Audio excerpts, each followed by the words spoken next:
Hello friends, are के computer class में आप सभी का स्वागत है। आज के वीडियो में हम एक नए चैप्टर कोडिंग डिकोडिंग की शुरुआत करेंगे। तो सबसे पहले हम कोडिंग डिकोडिंग के कॉन्सेप्ट को समझेंगे और उसके बाद इससे संबंधित महत्वपूर्ण प्रश्नों को डिस्कस करेंगे। तो वीडियो को आप पूरा देखिएगा जिससे आपको पूरी जानकारी प्राप्त हो सके। तो आइए सबसे पहले इसके कॉन्सेप्ट को समझते हैं। मान लीजिए यहाँ रोहित का कोड दिया हुआ है SPIJU। तो यह कोड किस आधार पर दिया है, उसी आधार पर हमको यहाँ मोहित का कोड लिखना है। तो अब देखते हैं हम किस आधार पे SPIJU लिखा गया है। तो R के बाद क्या आता है S, मतलब एक आगे, एक अल्फ़ाबेट आगे। R के बाद S आता है, +1 हो गया है। O के बाद P आता है, तो यहाँ पर भी +1 हो गया अल्फ़ाबेट। H के बाद I आता है, मतलब यहाँ पर भी +1 हुआ है। और I के बाद J आता है, यहाँ पर भी 1 प्लस हो गया है। और T के बाद U आता है, +1 हो गया है। मतलब जो रोहित लिखा गया है इसमें जो अल्फ़ाबेट हैं इससे एक अल्फ़ाबेट आगे करके यहाँ पर लिख दिया गया है। तो हमें यहाँ पर जो मोहित लिखा गया है इससे एक अल्फ़ाबेट आगे करके यहाँ पे लिख देना है। मतलब जो मोहित में अल्फ़ाबेट हैं इससे एक अल्फ़ाबेट आगे करके यहाँ लिखना है। तो सेम जो यहाँ पे लिखा गया है उसी आधार पे यहाँ पर भी कोड लिखा जाएगा। तो आइए हम लिखते हैं। M के आगे क्या आता है, N आता है। O के बाद क्या आता है, P। H के बाद I के बाद J और T के बाद U, मतलब NPIJU। ये हमारा आंसर हो जाएगा। जिस आधार पे यहाँ पर रोहित का कोड SPIJU लिखा है उसी आधार पे यहाँ मोहित का कोड NPIJU हो गया। अब ये तो अल्फ़ाबेट दिया गया था, अल्फ़ाबेट में हमें कन्वर्ट करना था। अब एक इस तरीके से पूछता है जहाँ पे हमें नंबर दिया होता है, यानी कोड के स्थान पे नंबर दिया गया है। जैसे यहाँ पे राम का नंबर दिया गया है 18113। तो अब हमें यहाँ पे मोहन का नंबर निकालना है कि इसका नंबर क्या होगा। तो देखिए R का यहाँ कोड होता है 18, A का होता है 1 और M का होता है 13। मतलब 18 1 13 यही लिखा हुआ है यहाँ पे, सभी का कोड यहाँ पे लिख दिया गया है। तो हम क्या करेंगे, मोहन में जितने अल्फ़ाबेट हैं इन सभी के कोड को यहाँ आगे लिख देंगे। तो सेम इसी आधार पर हमें मोहन का कोड प्राप्त हो जाएगा। तो हम क्या करते हैं, M का कोड कितना होता है, 13 होता है। O का होता है 15, H का 8 होता है, A का 1 होता है और N का 14 होता है। तो 1 3 1 5 8 1 1 4 ये कोड जो है मोहन का कोड प्राप्त हो गया। जिस आधार पे राम का कोड यहाँ 1 8 1 1 3 लिखा गया है उसी आधार पे मोहन का कोड 1 3 1 5 8 1 1 4 प्राप्त हो गया। अब मोहन का कोड हमने किस आधार पर प्राप्त किया, जितने भी यहाँ पे अल्फ़ाबेट हैं इन सभी का कोड हमने यहाँ पर लिख दिया तो मोहन का कोड हमें प्राप्त हो गया। कहने का मतलब यह है कि अल्फ़ाबेट का कोड हमें पता होना चाहिए, तभी हम कोडिंग डिकोडिंग आसानी से कर पाएंगे। कोडिंग डिकोडिंग मतलब कोड का डिकोड करना है। डिकोड हम कब कर पाएंगे, जब हमें कोड पता होगा। मतलब जितने भी अल्फ़ाबेट हैं इन सभी का कोड हमें याद होना चाहिए। जैसे A का कोड क्या है 1, B का 2, C का 3, इस तरह से करते हुए Z का 26। ये सभी कोड हमें याद होने चाहिए। अब ये याद कैसे होंगे, इन सभी कोड को आप 2-3 पेज बर्बाद कीजिए। मतलब इन सभी का कोड आप 2-3 पेज पे लिख लिख के याद कीजिए। तो 3 पेज अगर आप लिख लिख के याद कर ले जाते हैं तो निश्चित रूप से आपको ये सारे कोड याद हो जाएंगे। अब कुछ लोग बताते हैं यहाँ पे इजोती। इजोती मतलब EJOTY, इजोती, इसको याद करा देते हैं। तो इजोती में क्या होता है, E आपका 5वें स्थान पे होता है, J 10वें स्थान पे होता है, O आपका 15वें, T 20वें स्थान पे होता है और Y 25वें स्थान पे होता है। अब हम इजोती को याद करके परीक्षा में चले जाते हैं। मतलब इजोती हमारे साथ है और परीक्षा में हम इसको लेके चले गए।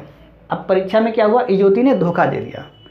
इजोती ने धोखा दे दिया। कैसे धोखा दे दिया, परीक्षा में आ गया Q का कोड बताइए, W का कोड बताइए, या मान लीजिए Y का कोड तो दिखा हुआ है, Y तो है, Q आ गया, W आ गया या R आ गया, फिर K आ गया, इसका कोड आ गया। तो अब इसका कोड हम कैसे ज्ञात करेंगे, ये तो हमें मान लीजिए पता हो गया, याद हो गया। इजोती हमने लिख भी लिया 5 10 15 20 25, लेकिन इसके आसपास की जो संख्या है उसको हम कैसे बताएंगे। अब E के आसपास जो आता है, मान लीजिए यहाँ पे K आया, तो K किसके आसपास है, K का 11 होता है, 10 के आसपास। तो J के बाद K आएगा, तो हमें ज्ञात करना पड़ेगा ना कि J के बाद K आ रहा है, K के बाद L आ रहा है, तो उसके बाद हम नंबर काउंट करके यहाँ लिखेंगे। लेकिन अगर हमें यह कोड याद है तो हम सीधे क्या करेंगे, K का होता है 11, R का होता है 18, Q का होता है 17, W का होता है 23, इस तरीके से हम डायरेक्ट कोड लिख लेंगे तो हमारा समय बचेगा और कम समय में हम कोडिंग डिकोडिंग कर पाएंगे। देखने के लिए तो कोडिंग डिकोडिंग बहुत ही आसान होता है, लेकिन इसमें भी बहुत अच्छे अच्छे प्रश्न आते हैं जिसमें प्रश्न को सॉल्व करने में काफ़ी परेशानी होती है। अब आइए यहाँ पे एक अपोजिट वाला ऑप्शन आता है कि अल्फ़ाबेट के अपोजिट कौन सा अल्फ़ाबेट होगा, तो उसको भी हम देखते हैं। अब आइए देखते हैं अपोजिट अल्फ़ाबेट। तो अपोजिट जो होते हैं, अपोजिट अल्फ़ाबेट, तो ए का अपोजिट क्या होता है जेड, बी का अपोजिट वाई, सी का एक्स, डी का डब्ल्यू, ई का वी, एफ का यू, जी का टी, एच का एस, आई का आर, जे का क्यू, के का पी और एल का ओ, एम का एन, ये अपोजिट होता है। अब इसको याद कैसे करेंगे, उसको यहाँ पे ये लिखा हुआ हमने, इसको आप भी लिख लीजिए कापी पे और 3-4 बार जब आप पढ़ेंगे तो आपको याद हो जाएगा आसानी से। जैसे देखिए ए का उल्टा अपोजिट क्या होता है जेड होता है, तो ए टू जेड कोई भी चीज़ होती है हम कहते हैं ए टू जेड पूरा हो गया, तो मतलब ए का हम क्या करेंगे trick A to Z. B Y boy, B Y से क्या याद रखेंगे बॉय। सी एक्स मतलब 6, एस आई एक्स होता है लेकिन यहाँ पे हम क्या करेंगे सी आई एक्स, तो 6 हो गया। D W due, Mountain Dew आप सभी पीते होंगे, तो यहाँ पे ड्यू से आप याद रखेंगे डी और डब्ल्यू। ई वी मतलब इवनिंग, इवनिंग से आपको ई और वी याद रहेगा। F U fun, F U N fun, या फूफू, जैसे आप बुआ को क्या कहते हैं फूफू कहते हैं, तो यहाँ पे आप फूफू भी याद रख सकते हैं, या फन से आप याद रख सकते हैं कि एफ यू एन, तो एफ के साथ यू हो गया। जी टी मतलब जीटी रोड, बहुत ही फेमस रोड है, तो जी और टी मतलब जीटी रोड, इससे आपको याद रहेगा। एच और एस ये कैसे याद रहेगा हाई स्कूल, एच से हाई और एस से स्कूल। आई और आर इंडियन रेलवे। जे और क्यू जैक कालिस, बहुत ही फेमस ऑलराउंडर थे, कहाँ के थे दक्षिण अफ्रीका के ये फेमस ऑलराउंडर थे। के पी मतलब कुर्ता पैजामा, इससे आप याद रख सकते हैं, के से कुर्ता हो गया, पी से पैजामा हो गया। एल ओ मतलब love, L O V love, तो एल ओ मतलब लव हो गया। एम एन मतलब मैन हो गया, एम ए एन मैन। तो इससे आप याद कर सकते हैं कि अपोजिट अल्फ़ाबेट कौन से हैं। थोड़ा सा आपको 4-5 बार 10 बार इसको लिखना पड़ेगा या पढ़ना पड़ेगा, तो आपको आसानी से याद हो जाएगा। एक बार याद हो जाएगा तो फिर आप नहीं भूलेंगे। फिर से देखिए ए का अपोजिट जेड होता है तो ए टू जेड, इससे हम याद रखेंगे। बी का अपोजिट वाई होता है तो बॉय से याद रखेंगे। सी का अपोजिट एक्स होता है तो 6 से याद रखेंगे। याद रखिएगा यहाँ एस आई एक्स नहीं है, सी आई एक्स 6 है। डी का अपोजिट डब्ल्यू होता है ड्यू, माउंटेन ड्यू, याद रखेंगे। ई वी इवनिंग हो गया। एफ यू से फन हो गया या फूफू हो गया। जी टी से जीटी रोड हो गया। एच एस से हाई स्कूल हो गया। आई आर से इंडियन रेलवे हो गया। जे और क्यू से जैक कालिस। के पी से कुर्ता पैजामा। एल ओ से लव और एम एन से मैन।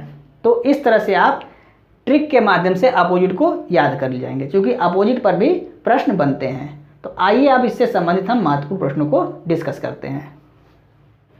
पहला प्रश्न देखते हैं। रोहित को 18158920 लिखा जाता है तो स्वान को क्या लिखा जाएगा, ये हमें बताना है। तो रोहित को क्या लिखा गया है, अब देखिए यहाँ पे आर का कोड होता है 18, ओ का कोड होता है 15, एच का कोड 8, आई का कोड 9 और टी का कोड 20 होता है। तो उसी तरह से हमें इसका कोड लिख देना है।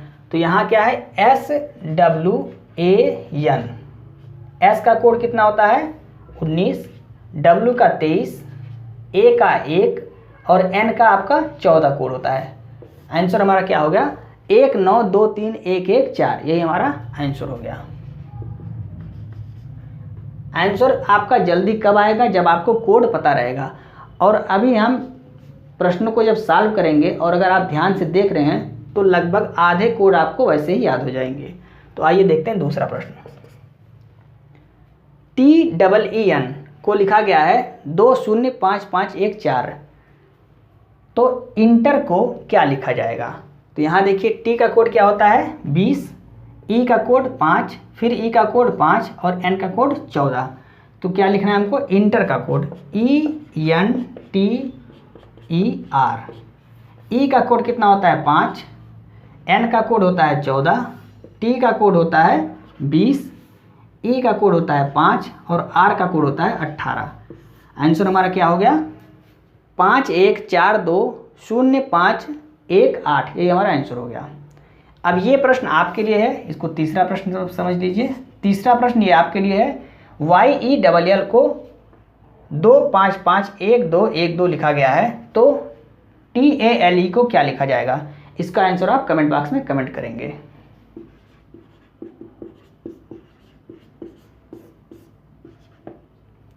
आइए नेक्स्ट प्रश्न देखते हैं। चौथा प्रश्न क्या है, किसी कूट भाषा में VEIL को 2592 के रूप में लिखा जाता है, तो MEET के लिए कोड क्या होगा, ये हमें ज्ञात करना है। तो यहाँ देखते हैं VEIL को क्या लिखा गया है 2592, तो इसका कोड हम लिख लेते हैं। V का कोड कितना होता है 22, E का कोड होता है 5, I का कोड होता है 9, L का कोड होता है 12। अब देखिए यहाँ क्या लिखा हुआ है 2592, यानी कि 2592 सभी के इकाई अंक को यहाँ पे लिखा गया है। V का कोड 22 होता है, E का कोड 5 होता है, I का कोड 9, L का कोड 12 और इन सभी के इकाई अंक को यहाँ लिखा गया है 2592। तो अब हमको क्या लिखना है MEET, इसका कोड देखना है। तो M का कोड होता है 13, E का 5, E का 5 और T का 20। अब इसी का कोड हमें ज्ञात करना है, तो हम लिख देते हैं सभी के इकाई अंक को यहाँ 3, 5, 5 और 0, यानी कि 3, 5, 5 और 0, यही हमारा आंसर हो गया। क्या किया है हमने, सभी का कोड लिखा है और कोड का जो इकाई अंक है उसी को लिख दिया। चूँकि यहाँ पे इकाई अंक को ही केवल लिखा गया है, तो इसी के आधार पर हम यहाँ पर भी इकाई अंक को लिखेंगे और यही हमारा आंसर हो जाएगा। इम्पॉर्टेंट प्रश्न था। आइए नेक्स्ट प्रश्न देखते हैं। पांचवा प्रश्न, किसी कूट भाषा में MELT को 2419 के रूप में लिखा जाता है, तो TIMID को क्या लिखा जाएगा? तो यहाँ भी लिख लेते हैं MELT, इसको क्या लिखा जाता है 2419। तो कह रहा है TIMID को क्या लिखा जाएगा, मुझसे पूछ रहा है। तो M का कोड कितना होता है 13, E का कोड 5, L का कोड 12 और T का कोड 20। मतलब यहाँ 3, 5, 12, 20। अब यहाँ अगर हम इकाई अंक को देखते हैं तो 3520 नहीं लिखा हुआ है, यहाँ लिखा हुआ 2419। तो यहाँ क्या कर रहा है कि सभी में से एक अंक घटा दे रहा है। तो यहाँ से अगर हम एक अंक सभी में से घटाएंगे अगर, तो यहाँ हो जाएगा 12, यहाँ हो जाएगा 4, यहाँ हो जाएगा 11 और यहाँ हो जाएगा 19। अब सभी के इकाई अंक को लिख दे रहा है, यानी कि 2419। यही प्रोसेस हम यहाँ पर भी अप्लाई करेंगे। T का कोड क्या होता है 20 और I का कोड 9, M का कोड 13, I का 9 और D का आपका 4, D का कोड 4 होता है। तो अब हम सभी में से -1 को घटा देंगे, तो 20 में से घटाएंगे तो 19 हो गया, 9 में से घटाएंगे तो 8 हो गया, 13 में से घटाएंगे 1 तो 12 हो जाएगा, यहाँ पर 8 हो जाएगा और यहाँ पर 3 हो जाएगा। तो अब हमारा कोड क्या हो जाएगा, सभी के इकाई अंक को, यानी कि 98283, 98283, यही हमारा आंसर हो जाएगा। सभी का जो कोड है उसमें से एक घटाना है और उसके बाद जो इकाई का अंक है वो लिखना है। ये भी प्रश्न इंपॉर्टेंट है, आप ध्यान दीजिएगा इसको। आइए नेक्स्ट प्रश्न देखते हैं। छठवां प्रश्न, C बराबर 24, EYE बराबर 46, तो FOX बराबर हमें ज्ञात करना है। तो यहाँ देखते हैं C का कोड कितना होता है 3, C का कोड होता है 3 और यहाँ पर दिया हुआ 24। तो हम क्या करेंगे, C का अपोजिट कितना होता है 6, CIX हमने बताया हुआ था। CIX मतलब X होता है और X की वैल्यू कितनी होती है 24। मतलब यहाँ पे अपोजिट की वैल्यू लिखा हुआ है, C का अपोजिट होता है X और X की वैल्यू होती है 24। अब हम इसको भी इन सभी का अपोजिट करके ऐड करेंगे। अगर 46 आएगा मतलब इसका अपोजिट करके हमको ऐड करना है। तो E का अपोजिट क्या होता है इवनिंग, यानी कि V हो गया। Y का अपोजिट क्या होता है बॉय, तो B हो गया। और E का अपोजिट फिर से V हो गया। मतलब V की वैल्यू कितना होती है 22 प्लस में 2 प्लस में 22, ऐड करेंगे कितना आ जाएगा, तो 22 22 44 2 46, मतलब कि 46 आ रहा है। तो इसका भी अपोजिट करके उनका जो कोड है उसको हमको ऐड कर देना है। F का अपोजिट क्या हो जाएगा फन यानी कि FU हो गया, O का लव L हो गया और X का आपका C हो गया यानी कि 6 हो गया।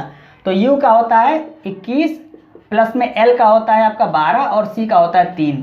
तो 3 2 5 1 6 और उसके बाद 2 1 3 कितना हो गया 36। यही हमारा आंसर हो जाएगा।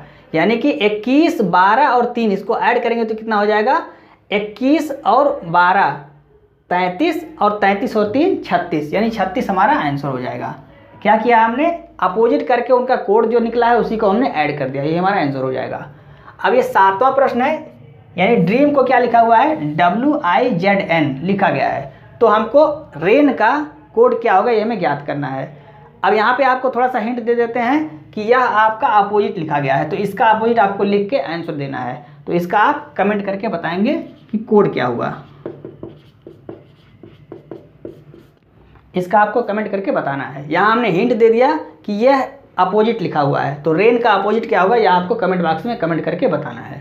तो दोस्तों आज की वीडियो में बस इतना ही। यदि आपको वीडियो अच्छी लग रही है तो आप इसे अपने दोस्तों को भी शेयर करें और वीडियो को लाइक और सब्सक्राइब करना ना भूलें और बेल आइकन को प्रेस कर लें, जिससे हमारी आने वाली सभी वीडियो की नोटिफिकेशन आपको समय समय पर मिलती रहे। और आप एंड स्क्रीन वाले वीडियो को जरूर देखें, आपको आगामी परीक्षाओं में इसका फ़ायदा जरूर मिलेगा।